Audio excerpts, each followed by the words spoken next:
Hello and welcome to the news in English from Đồng Nai Radio and Television Station. Here are the main contents of today's news. On May the 18th, Comrade Đinh Quốc Thái, Deputy Secretary of the Provincial Parties Committee, Chairman of the Provincial People's Committee, has welcomed and worked with Mr. Somsay Sanamon, Consul General of the Democratic Republic of Laos in Ho Chi Minh City. At the meeting, Mr. Somsay Sanamon thanked leaders of the province for taking time to welcome and appreciated the socio-economic developments of Đồng Nai over the past time. The Consul General emphasized, over the past years, Đồng Nai has extended partnership with countries in the world and friendship with Champasak province in Laos. At present, many local leaders of Laos wish to visit Đồng Nai to learn from the experience in local economic development. The Consul General expressed hope to receive more cooperation, support, help, and strengthen the friendship between Vietnam and Laos in general, and between Laos provinces and Đồng Nai in particular. On behalf of the leadership, Chairman of the Provincial People's Committee Đinh Quốc Thái thanked the Consul General for his interest in Đồng Nai. He also furthered, in order to enhance friendship cooperation between Vietnam and Laos over the past time, besides strengthening the expanded cooperation with countries in the world, Đồng Nai has also paid special attention to expand partnership with Champasak province in Laos. Chairman of the Provincial People's Committee strongly believes that the two provinces will continue having plans to intensify the development of relations in the coming time. Together with voters in Long Khánh Town, nearly 1,000 of voters of the ethnic minority Chero in Hang Gong Commune, Long Khánh Town, are eagerly waiting for the election day for deputies of the National Assembly and People's Council at all levels in this May 22nd to receive the ballot, electing people worthy of representing their will and aspiration. As the election day is closely coming, the Election Commission in Hang Gong Commune is more focused on in-depth and practical propaganda. For people of ethnic minorities, the role of the senior elder is very important in propaganda work.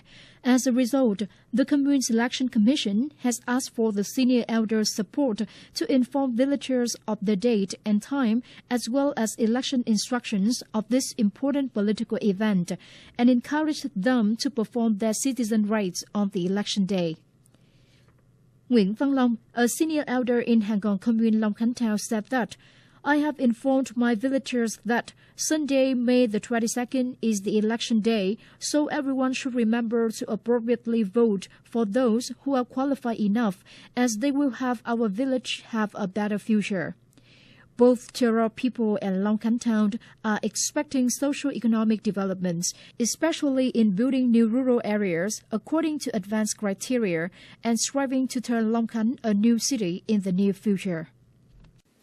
Turning to the international news, the government of Myanmar has welcomed the decision of the U.S. government on easing some economic sanctions against Myanmar in order to assist the current process of political reform in this Southeast Asian country. Myanmar government spokesman Zote said the decision will help the country in economic development, as well as contributing to promoting trade exchange activities between the two countries.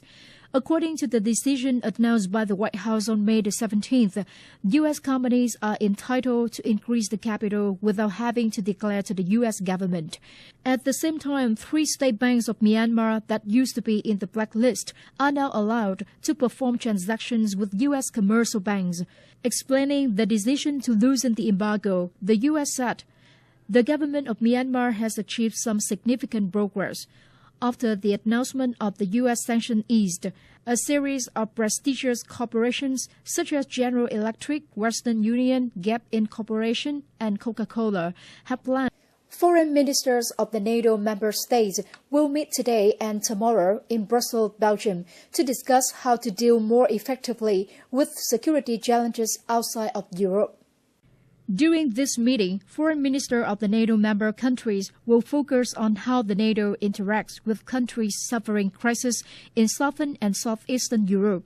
According to NATO Secretary General Jens Stoltenberg, the foreign minister will discuss the proposal of Iraqi Prime Minister Haider al-Abadi regarding to extending or transferring a military training program of NATO, which is being deployed in Jordan for the Iraqi side.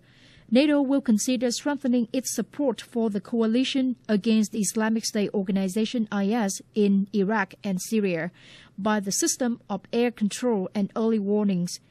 In the agenda this time, NATO will also discuss the accession of a new member, Montenegro. Reportedly, the 20 NATO member countries need 18 months to ratify the accession agreement of the 29th member of the bloc. That's all for the news in English for today. Thanks for joining us and goodbye.